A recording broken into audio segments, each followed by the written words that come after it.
money. They hate me, then claim they love me, then pull up and make it bloody. Dreams vivid, trying to seek riches, taking beach visits, feet lifted. We the same person, but we bleed different. Sneak distance won't get you a re-listen. I'm from where the fiends visit, so it's hard to keep a clean kitchen. Life or death, tough decisions. You decided they trying to go head to head. What's a midget to a giant? They gave us two choices. That's either hoop or rhyming. Mama told me they gon' see it different when you lose your hymen. Niggas talk too much, so I had to move in silence. They fucking up the game, cause they ain't learn the rules behind it. Every time I'm spitting, they know it's a truth behind it. But sometimes you might not catch it until you rewind it.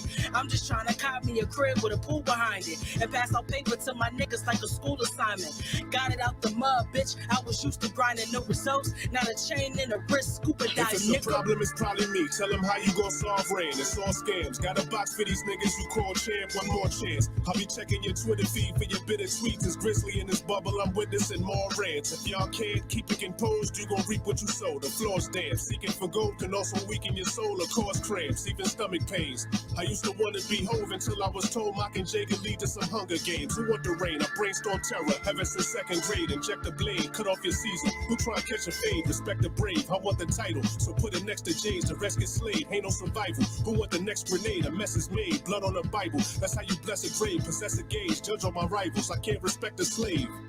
Yeah, you the realest and we get it, but please let it go, cause banks can't recognize street credit. The bar's high cause we said it, it's amazing cause we said it. I rehearsed it and reread it, controversial, I regret it. All my verses is C-sected.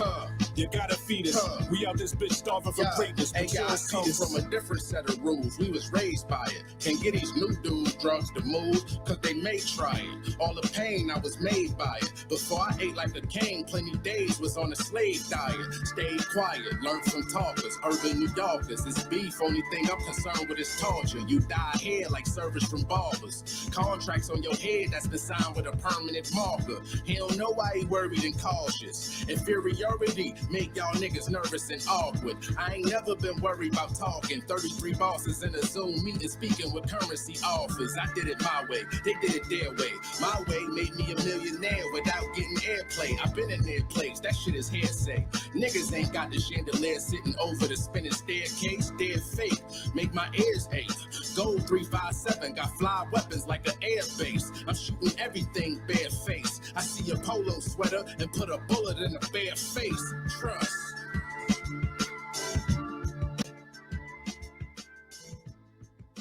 What's up, y'all? It's your homeboy, whatever, man. Just coming at you again with another episode of Karate in the Garage, man. I'm out here chilling. It's beautiful. 4th of July weekend. Today is the 4th of July. I'm hanging out in the garage, smoking a cigar. It is a hot and steamy 89 degrees in Columbus, Ohio. But, you know, we out here chilling, man. The rain's over with, you know, so it's been a nice day. There hasn't been any rain today. Last few days been raining. It's been a hell of a weekend for me, though. You know, I took the weekend off from work. I worked a little bit. I worked a little bit on Friday.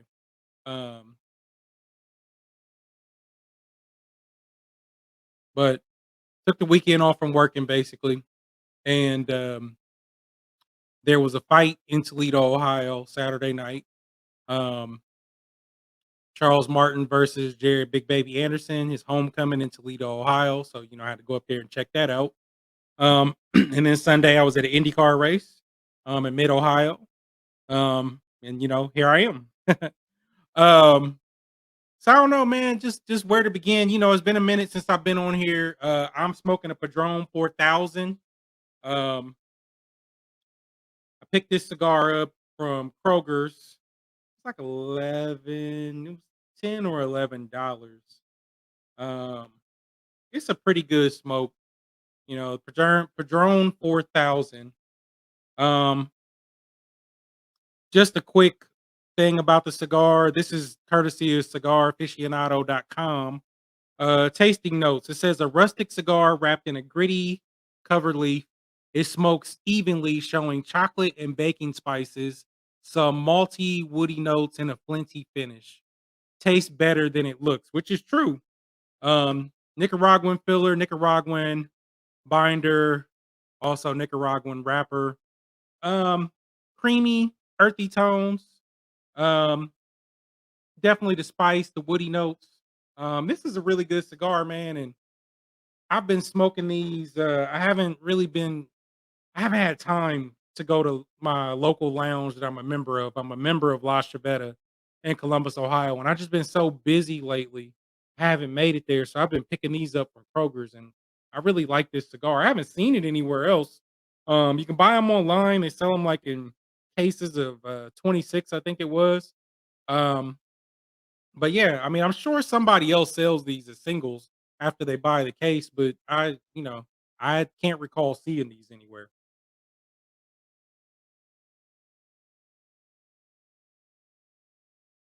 Like I said, I just picked it up inside of Kroger's local grocery store if you don't have Kroger's in your area. Um, Mine's has a little tiny humidor with maybe 7 or 8 cigar selections in it. This is one of them. It's the best thing in there, hands down. Um, so yeah.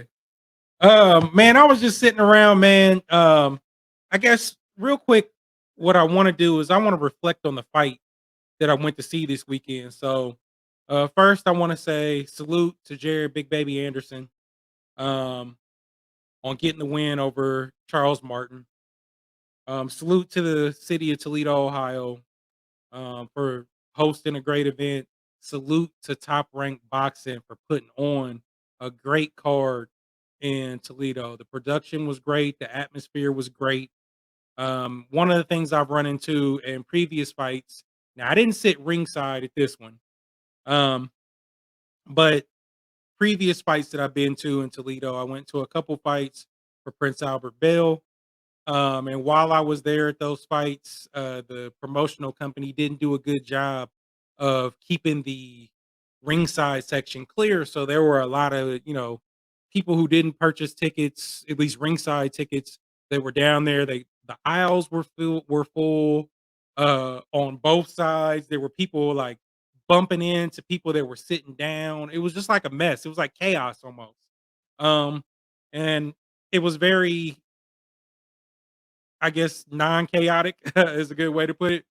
So I didn't see that going on in the crowd, which was great. But also salute Junior the Truth and the Punch Junkie Network, Punch Junkie Magazine also for hooking me up with tickets, man. He hooked me up with my tickets, man. So me and my wife went, man. We had an excellent time. Um,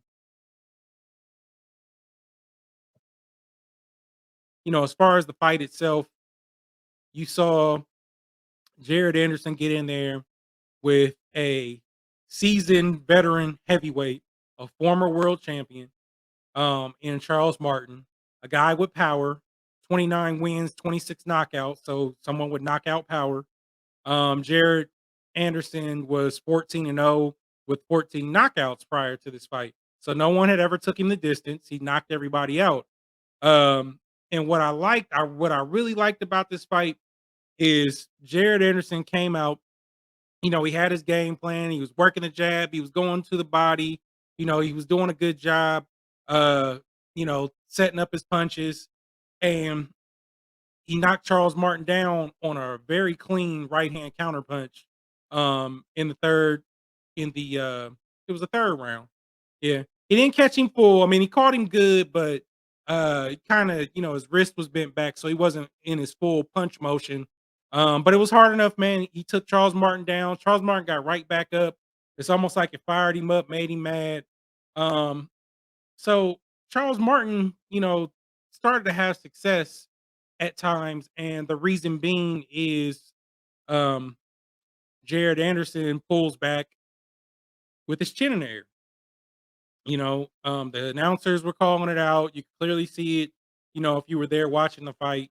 And he got caught a couple of times. He got hurt in the fifth round, he got hurt in the 10th round.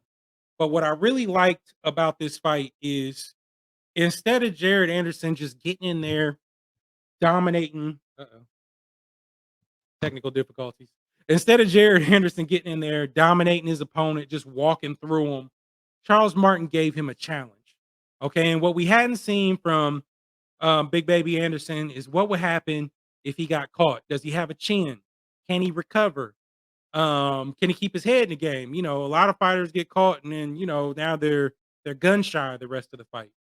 So what I liked from the young man was, you know, he got caught. He got hurt. He survived. And then he came back and he started going back to what he was doing before. He didn't abandon the game plan. He went back to what was working. He worked the jab, you know. He moved around good. Um, he continued to throw shots to the body. So he came right back, got his composure. He didn't get scared. He didn't get flustered. The pressure of being in front of his hometown crowd, didn't take over and cause him any issues. I mean, he came back and he fought a good fight. Charles Martin hurt him again in the 10th round. Um, Now, what I will say, and anybody who watches boxing, okay, so I'm watching this fight, and there I'm live. I'm watching the fight, and when I heard the scorecards at the end, now Jared Anderson clearly won the fight, um, but I thought the fight was closer than the scorecards. They gave Charles Martin 1 round on one scorecard and 2 rounds on the other two. And at the time, I had thought that he had won 3 or 4 rounds.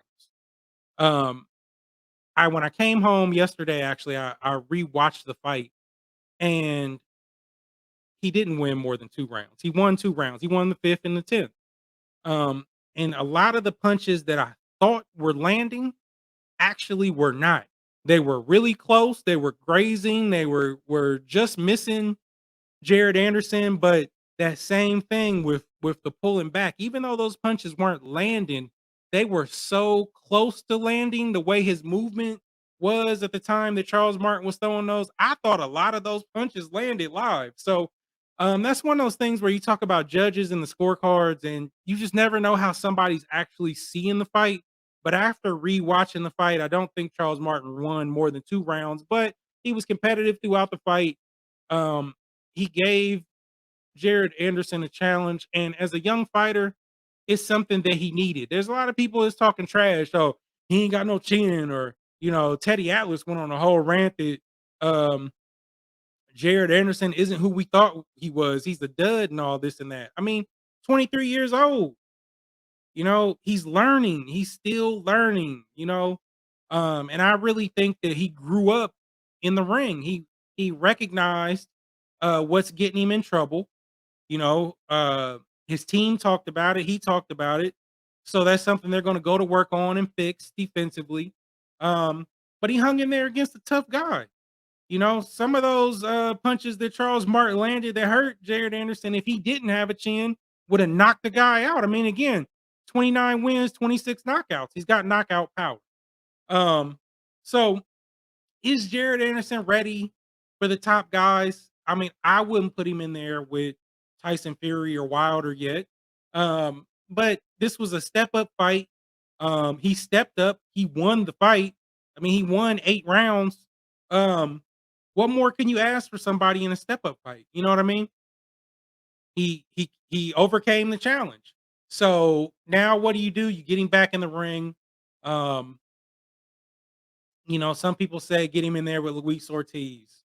Um, you know, that would be a good fight. Luis Ortiz, the other big baby, Jared Big Baby Miller. Um, those would be good fights. I think you continue to progress the man, um, and see where he goes. I think his career is bright. He's definitely, in my opinion, going to be the next big name in the heavyweight division, and I just look forward to seeing how he grows even more from this fight. Um, I really enjoyed it. Like I said, the atmosphere there was great. Um, what we had Abdullah Mason get a knockout in the second round. Absolutely dominating his opponent. Tiger Johnson was on the card. Um, he fought well, performed well. Um, Man, what is the young brother's name? I don't want to mess his name up. So let me. He was on the undercard. I think it was. Hang on.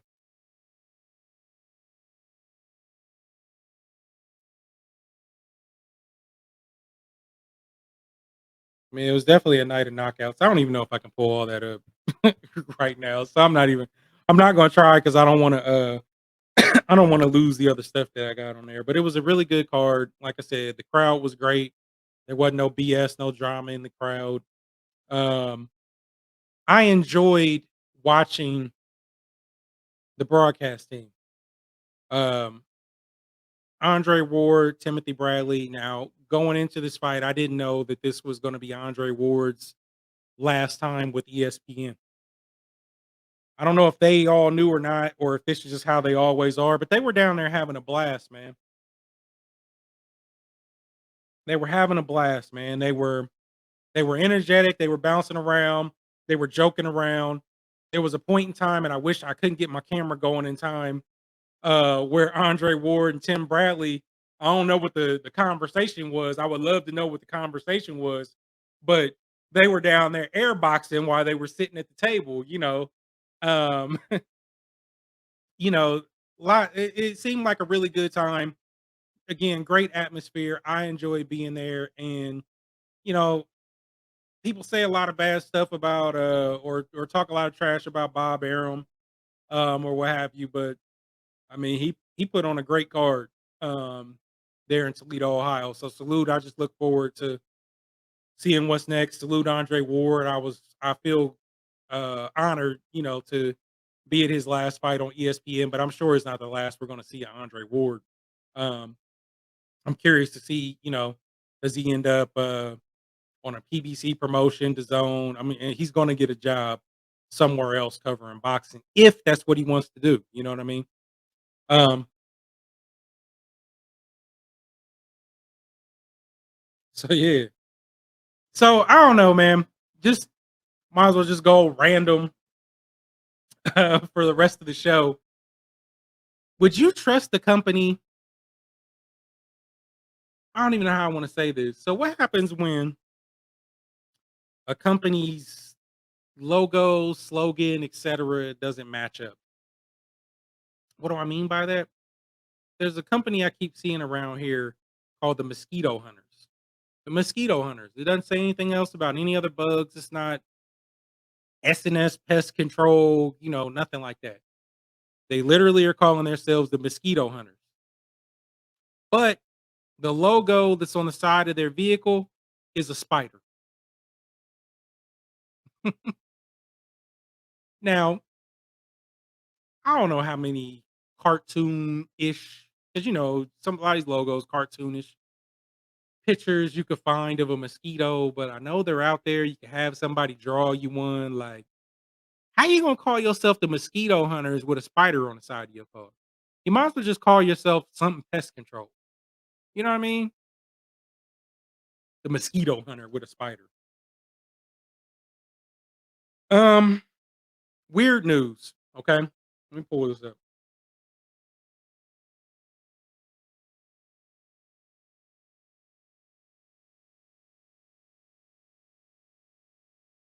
So something that I found weird, or that I would label under weird news, right? And this is from about a month ago. Kim Jong Un orders North Koreans to stop killing themselves after the number of suicides, excuse me, skyrocketed.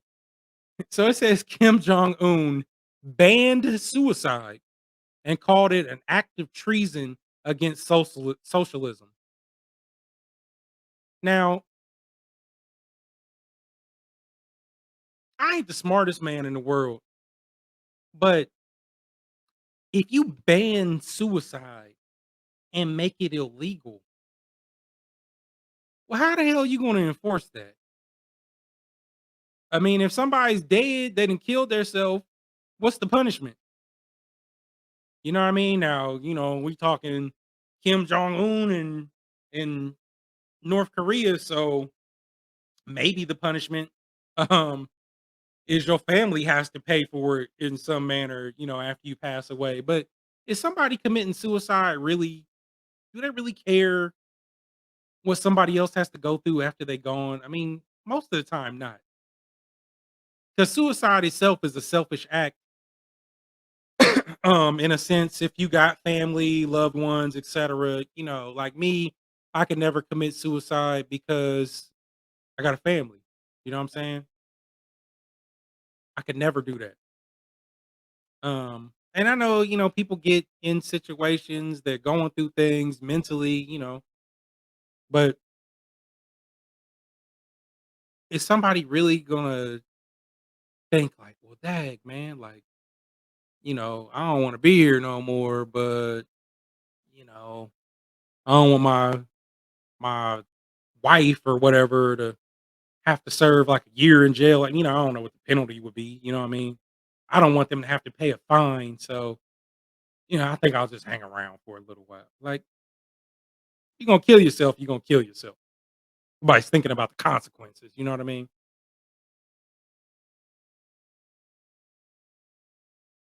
I wish I had a little drink to sip on or something.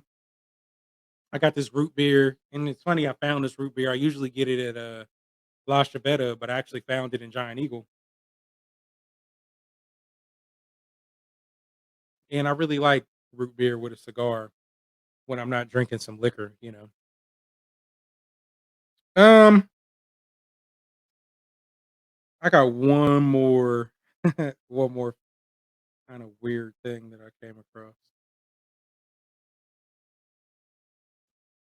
So this one here, leg lengthening surgery changed my life. It cost $27,000, but I'm 5 inches taller and I feel more charismatic. Excuse me? So leg lengthening surgery. Now I ain't think no crap like this existed. And I remember seeing I don't know if you consider him a TikToker, YouTuber, whatever. Calvin Grimes was going around. He's the one he's in the grocery store and he asked people to steal stuff for him. And he was going around telling people that he had Negro surgery. Right? So people are like, what? And they trying to figure out, he's talking about to make himself taller or whatever. I didn't think that this type of thing really existed. But should I be surprised? Because I mean, if you ain't got no butt, you ain't got no boobs, you can go and get that surgically done. You can completely rearrange your face.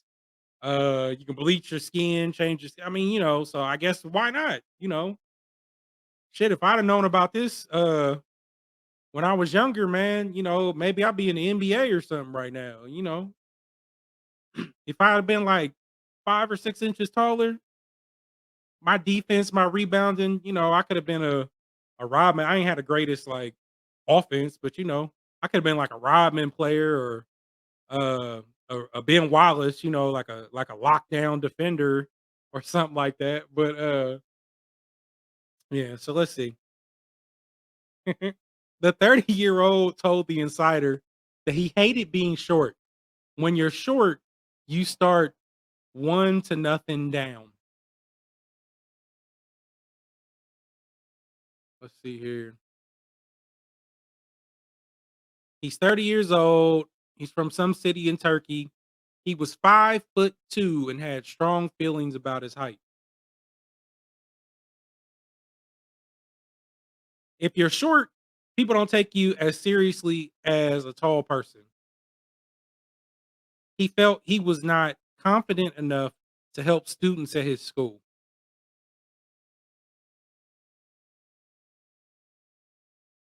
I firmly believe that charisma is one of the essential characteristics in leadership, and I agree with that. But um, your height shouldn't have anything to do with your ability to be a leader. If you don't feel respected because you're too short, then you're not a leader anyway. You know what I'm saying? Like me, like I'm I've had leadership positions. You know, I've led teams, I've been the go-to person or whatever. I'm unconventional. You know what I'm saying? I don't even talk to people at work. Um, but I don't know. It's either you got it or you don't. You know what I'm saying? I can't imagine like being at work trying to convince somebody that, I want to be a supervisor or something like that, and going and like getting like leg lengthening surgery. Or that would be like a woman who wants to be in leadership going and getting a boob job because she ain't think she looked good enough to be a leader. I mean, one of the things that kills me, and this is just another example. Now, even though this person is in Turkey, there are too many people out here with low self esteem that are struggling. Like God didn't make everybody beautiful, but you look good in your own way, I guess. I mean, I'm trying to be nice about it, but you don't got no control over it. You know what I'm saying? Like, I'm a big dude. I would like to have more muscles and everything. I would have liked to been thinner, but I mean, I am who I am. Like some of that I can control. I can go to the gym. um, but even when I was heavy in the gym, um, and dieting is a factor too. I mean, you have some control over it, but even when I was on my best, doing my best dieting, doing my hardest workouts, I got to a certain weight and I couldn't lose any more weight. I couldn't. It's like I just stopped. You know what I'm saying? And the only thing that I could continue to do to try to, there were different things that people told me that I could use to shave some more weight. Because I was trying to get down to a certain size to join the military, but they were making me sick. So it wasn't something that I could do long term. You know what I mean? So there's people that go out here, they get weight loss surgery. Again, they're buying butts that don't even look like butts. They look like somebody stuffed like two big ass watermelons in they pants, and it just looks terrible. And that's the other thing too. Like, do guys really like? I don't like that shit. You know what I'm saying? Give me some natural boobs. Like, if you take your all your stuff off and your boobs is basically literally like at full salute attention, you know what I'm saying? Like it's just weird. If a woman lays down on her back and her boobs are sticking up like this cup, that's weird. You know what I'm saying?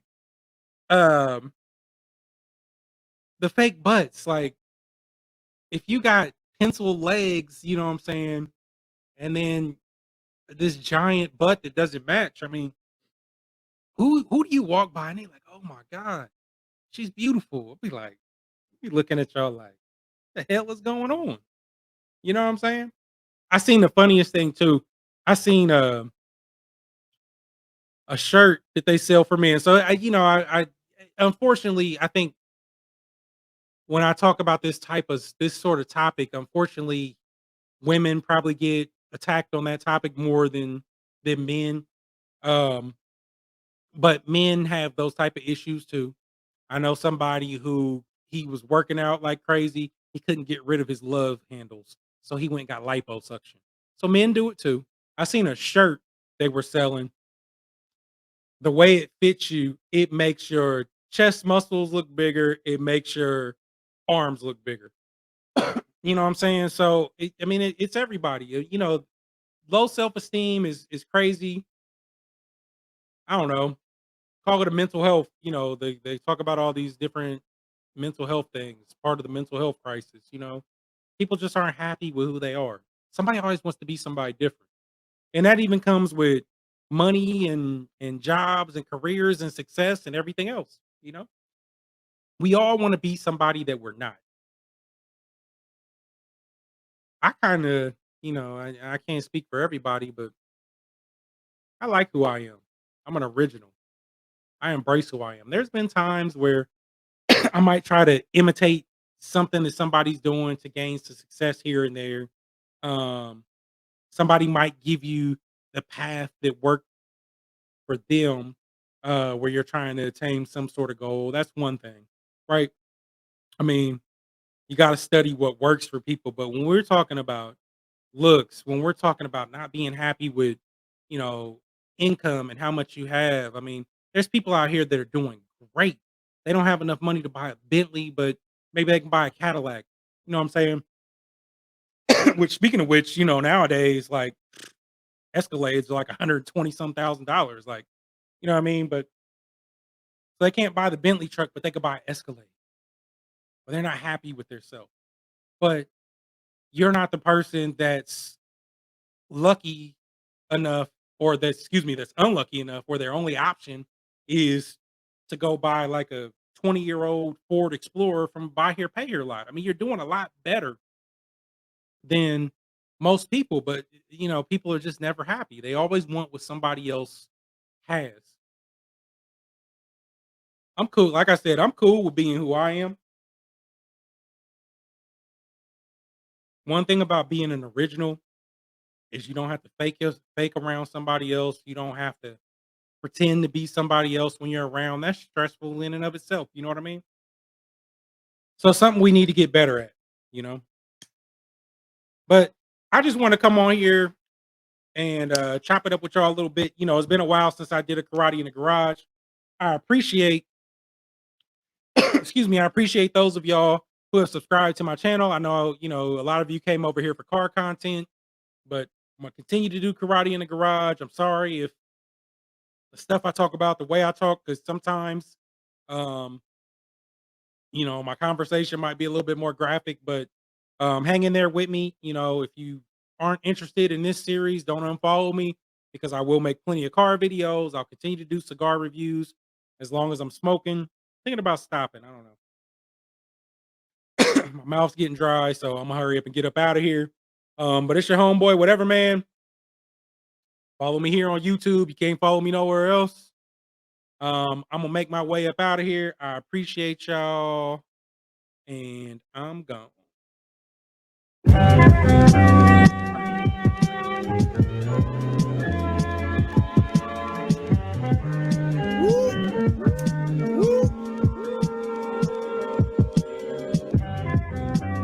Don't minimize my grind. I've been on killer time since the minute that I signed. You ain't finding these kicks. These shits is limited design. My mom picking the core for the interior design. Look, we about owning properties. How I got to be. Too many shots deceased. Then they moms gotta sell dinners when he died. Like, that's the atrocity.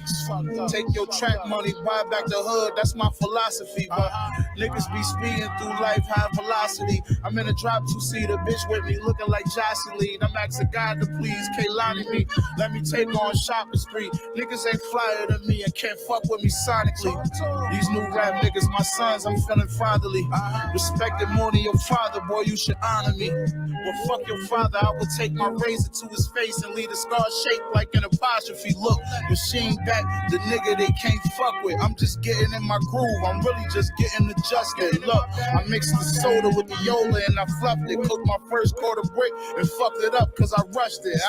2 ounces bagged up in 20s, I'm disgusted. When Neiman and Johnny Walker raided the spot, I flushed it. Niggas talking all this rich shit and all this tough shit. That bitch you putting babies in, nigga, I wouldn't touch with a 10-foot pole. Brought me a Benz to stroll, neck full of expensive gold. Wrist got presidential robe, Bottega on my bitch's toe. Then Tega when she hit the road, got paper and that bitch is cold. I'm basically a different drug money, drug money, drug money, drug money. Them bitches love niggas with drug money. Fuck on the good, but she can't get a hug from me. Bitches love niggas with drug money, yeah. Drug money, drug money, shit up. The bitches love niggas with drug money. Niggas posting pics on the gram with love money. So niggas kick down your door with drug money, yeah. I'm trying to be careful about what I say on this. Ain't talking fool when I say fillet of fish. That's a yayo dish. Get with me. Bill's crispy, straight from the bank with it, nigga. Counting sound like opening bags of potato chips. Fuck these funny artists know about money laundering. Price is so low, other hustlers hope I get caught again. I'm in my hood, fucking around with my homie arguing about who sold more if it's him shit. At least I taught him it. Pedal cocaine, Mexican grade, and I stepped on mine with same. Except for I ain't secure as the FOI. I can detect the spot. They trying to connect the guys to the corner. We fed with pies. The word is I bled it dry. My old motto was if she wanna spin, she gotta help help trap. But putting my bitch in harm's way, it wasn't no sense in that. Cause I needed to have my back in case somebody else crack. I let her spend all these racks, but reminder that I'm the catch. These bricks that I'm handling and these shifts that I'm managing made me and my friends famous like Jennifer Aniston. It's gonna take drug money to keep her especially. She either Ginger Rothstein or Keisha from Belly. Let's go. Drug money, drug money, drug money, drug money. Them bitches love niggas with drug money. Fuck on the good that she can't get a hug from me. The bitches love niggas with drug money, yeah. Drug money, drug money, drug money, drug money. The bitches love niggas with drug money. Niggas posting pics on the gram with the plug money. So niggas kick down your door for your drug money. Hey, yeah. These hoes meet you and have a field day. She got you saved in a phone under bill pay. I watch sports on a chill day. Cop bricks by the Staples Center, but send them where the bills play. Don't trust hoes, cause they will stray. Fuck a bitch. This blue steel tray is my real bae. You gon' need something that kill pain. I bring a 500 judge to a fight like it's Mills Lane. I don't treat a hoe great, I treat a hoe fair. If you treat a hoe great, then she won't care. Take a hoe on a date, bitch, I won't dare. Might get her to go plate, we could both share. King of the streets, I did the most hair. Set the city on fire, build an empire before the smoke clear. Yeah, I just hit a big weight robbery. Gamble with life like it's the quick play lottery. I give space and privacy. Nigga, I could teach a class about balls and call it mixtape biology. A bitch can't lie to me. I only let her take dick. You let the bitch dictate policy. Trust. Drug money, drug money.